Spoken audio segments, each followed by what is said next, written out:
Horses and humans have a long shared history that features close relationships and strong bonds. However, modern horsekeeping practices don't always fully consider the needs and welfare of these sensitive animals. In this study, researchers investigated the impact of different handling approaches on young Lusitanian horses and their adaptability to humans and stressful situations. 31 3-month-old foals were divided into 3 groups. One group received intensive daily handling, another group received monthly handling, and the control group was left undisturbed. At 8 months old, the horses were evaluated through behavioral tests, like being restrained in a stalk and forced interactions with a person.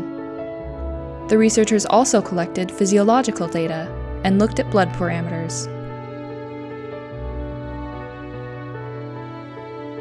The results showed that the horses who were handled, regardless of whether they were handled intensively or monthly, reacted less strongly to isolation and restraint, and tolerated human contact and veterinary procedures better compared to the control group.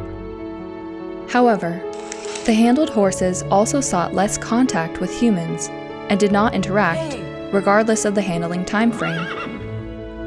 Interestingly, the handled horses had a higher neutrophil lymphocyte ratio, suggesting lower welfare standards.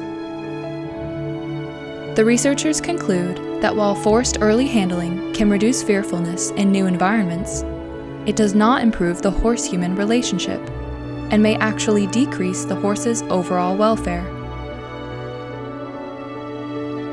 These findings highlight the need to consider both behavioral and physiological measures when evaluating the impact of handling and management practices on horse welfare. It is highly recommended that research about handling procedures that promote positive horse-human relationships include the assessment of positive emotions and the positive perceptions of animals regarding their environment and the people around them.